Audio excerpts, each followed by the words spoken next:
On the 4th of August 2002, Holly Wells and Jessica Chapman went missing. 2 weeks later, their bodies were found in this ditch. Pat was one of the forensic investigators summoned to the scene. She used her pollen skills and also showed how much can be learned by observing the way plants grow. This is the ditch where Jessica and Holly were found, and the first thing they asked me to do was to try and find out where the murderer, because they'd obviously been murdered, had been put into the ditch. How could they have accessed it? Because this verge was high with nettles and other vegetation. And the police just couldn't see how they got in. But here, I saw a distinct pathway. And I could tell, because particularly by stinging nettles, they had undergone corrective growth. They'd been trodden down, but there'd been about a fortnight in which they'd had time to regenerate and grow up. And that's why the police couldn't see it. Some of the nettles by the ditch had side shoots that only sprout on a plant that has been flattened or damaged. These particular nettles enabled Pat to reveal the killer's path to the ditch. And by working out how fast these side shoots grow, she could gauge how long ago the plant had been trampled. It turned out to be 13.5 days, soon after the girls went missing. And I could see his footprints, I could see exactly where the feet had gone. And so I had to sample those very carefully, and the girls lay there in that ditch. Pat also collected soil samples from around the ditch. Soon she had the natural fingerprint of this place that she could compare with items collected from the suspect.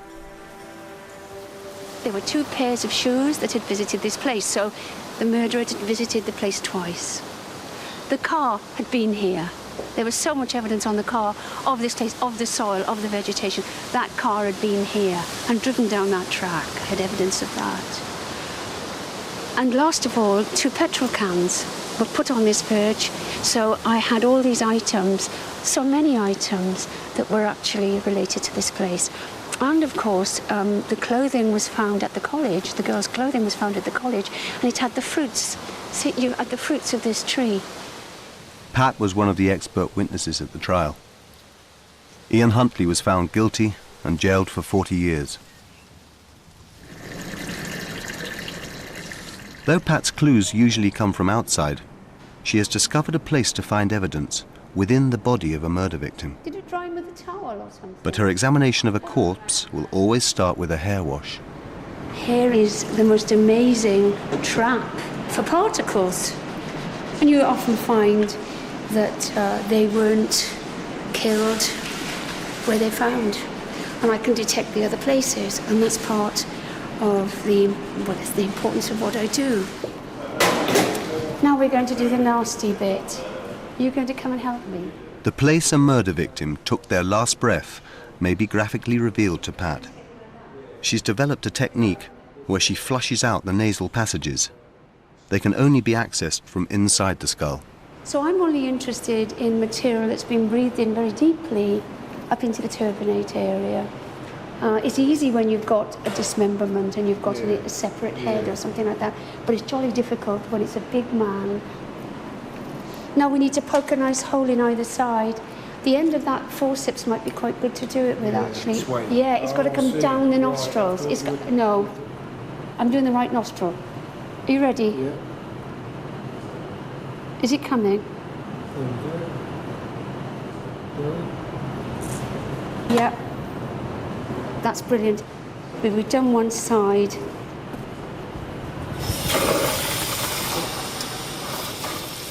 Where I've done cases where someone has not inhaled anything from the ground, you rarely get more than about 5 to 10 pollen grains up your nose. So, you know, what causes hay fever? Just 1 or 2 pollen grains, I should think. But where someone has breathed in, I can get 700, 1,000 pollen grains, and that really is meaningful. That is proved to be meaningful. So that's our first sample. So is that from which side? That was from... Right nose. Right. So no nasal flushings from... Right. Right nasal yes, flushings, okay. That's right. We came to this particular area here. When the body was discovered, We had to find a means of access without disturbing any potential evidence that may be in place. In January 2004, a body was found in a wood in South Wales by a family walking their We dog. didn't actually use this. We actually created our own access point. Your common approach path. This led to one of Pat's most challenging cases. And, oh gosh, different in here. It's like it's coming into a temple. Oh, I remember that twig. The grave was covered by freshly broken branches. And if you remember, we looked at the trees and we could see where the branches had been broken off and freshly broken off to cover the grave. David Burrows was a local man. He disappeared 3 months earlier. Rumours suggested he'd been abducted by 2 local villains. This was his grave. The first question was, how long had he been dead? If he died around the time of his abduction, it would suggest the people who took him were linked to his death. Nature could help here. The answer was flying around the body. As the biochemical reactions inside the body are changing, not only is your immune system shutting down, it's also your digestive system, which is allowing bacteria to multiply. And so, to insects with as sensitive a smell as blowflies, they can scent this from a distance away. Blowflies, our familiar green and blue bottles, can take just minutes to locate a dead body on which to lay their eggs. Not only are the blowfly females attracted to a body so quickly and will lay eggs so quickly, but also their progeny will grow at a rate that is proportional to the temperature of their environment. By taking into account what the temperature would have been at a scene, and obviously knowing which species you're dealing with, as different species grow at different rates, you can work out when those eggs were laid, generally with a fair degree of accuracy. Here we have several different stages of blowfly life cycle. First of all, we have the eggs. Here, underneath the liver, we can see the young blowfly maggots feeding away. These are the first stage, first instar larva is here, and here, second stage larvae. They've aggregated into a mass. If I can just show you the contrast between these and a third instar larva, you can see the size difference that they will undergo. Blowfly eggs will take about 1 to 2 days to hatch into their first instar stage. In summer, the 3 instar stages take about 2 weeks to become the pupa. Now these larvae have finished feeding and they're ready to change into the puparia. Just as a caterpillar will become a chrysalis and then a butterfly, so a maggot becomes a pupa that hatches into a fly. The lighter the puparium is in colour, the more recently it pupated. And then the adult fly will emerge. When David's body was dug up, John Manlove examined the maggots and the pupae on his body. By factoring in the temperatures of the previous weeks, he constructed a timeline that led back to the day David died. And what he could tell us eventually was that David Burrows was buried within this grave on or around the 26th of October, which was obviously, again, very important in tying up the disappearance of David Burrows with the burial. There was, however, evidence on David Burrows that suggested that he did not die here. At another wood, about a mile away, a car belonging to the suspects had been seen at the time of David's disappearance. Could this be the place he was murdered? Whoops. Whoops. The cadaver dogs, actually, that would be employed from South Yorkshire Police, came in on this particular case and indicated to an area just near the riverside here where there was a presence or a pre-presence of human blood. Made it suspicious. Absolutely. And Pat so took samples from the riverbank where the dog had indicated the smell of human blood.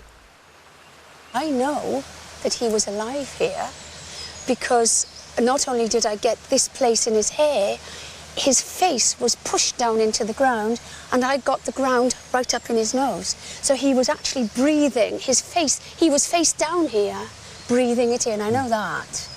So whether they killed him here and carted him up the road, I don't know really. But I thought that he might still be alive at the other place looking at my data, but I might be wrong. But what's interesting to me is this leaf litter and so on, and the bluebells. The bluebells, you know, these bluebells were on the victim. Yeah. They were also on the accused. And what was, for me, very interesting was that I could link so many elements of the victim with the accused. Pat's evidence tied the suspects, their car, and even their spade to both sites. With this weight of evidence, the two suspects changed their plea to guilty. Well, I mean, quite frankly, I am so fed up with going round and round and round in circles when they've got... Few people have to spend so much of their time dealing with the consequences of man's inhumanity to man. Pat has worked on over 100 murders.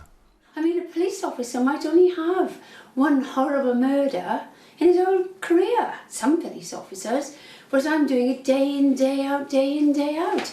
I mean, if I got emotionally involved with everyone, I wouldn't be able to function. That is why when I do things like the ironing, I watch TV usually or something like that, because you don't have to think about anything. Because when you do something like ironing, it's lonely, you know, and you start thinking about things. So I just watched some rubbish on TV, like Big Brother or something like that. No, I'd never watch that, never. I like old black and white soppy films, really. And I like films like Errol Flynn, Robin Hood, and all the handsome Hollywood stars with pencil moustaches and black hair. Love them. I can't stand all this realism. Tom Cruise, oh, can't stand anything like that. Funny little man, Tom Cruise. I don't know what people see in him, but you know, Errol Flynn, God, what a man.